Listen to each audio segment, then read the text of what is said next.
the our guest channel by clicking their names. If you have a standard moderation, the host will give you standard moderation for you to easy access to all the visitors of our live streaming. Uh, I hope you will visit one another and support one another as I support you.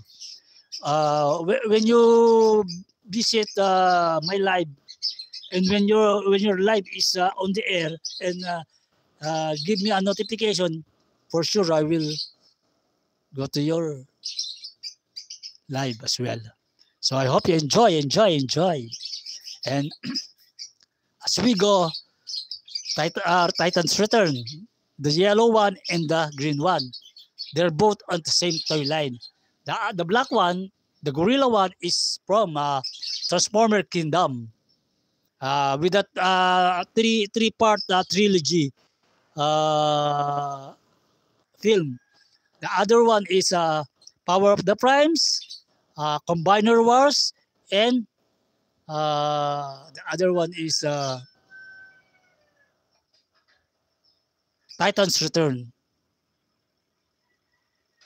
No, not the Titans Return. Combiner Wars. Tapos, Power of the Primes and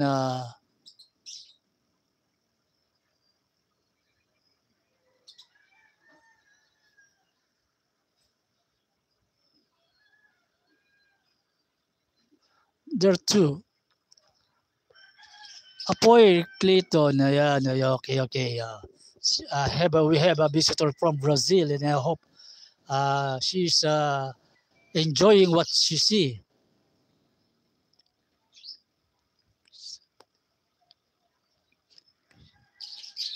We don't have any translation of what Clayton Roselli said, but PTL kill fish. What do you mean? I mean, how to take care of the fish? Well, first thing first, by feeding them well, and also overfeeding may kill the fish.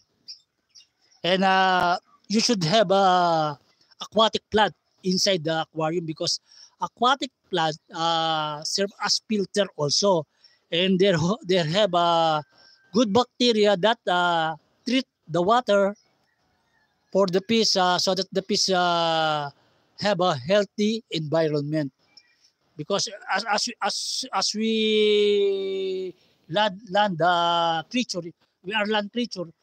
Our environment, we use air. Our aquatic creature, they use their environment is water. So water must be clean so that the fish may be healthy. Should be healthy, I would say. That's why we always take care of the water. Some other peacekeeper, they have a tools to test the water first. They're testing the water if the elements of the water is good for the fish, and especially and also the temperature of the water. In keeping a fish, you have a lot of consideration to take. Temperature of the water, the condition of the water, then condition of the plant you put, and also the rocks you use. Also the rocks, we use rocks for, well, I would say for design. Some rocks are they create a mold. Some rock create molds. Choose rocks that don't create mold because sometimes mold are not good for our aquarium.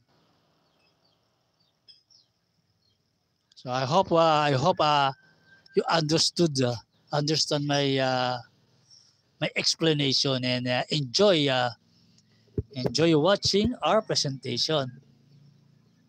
Now we should proceed by transforming one by one of our character here. So we start from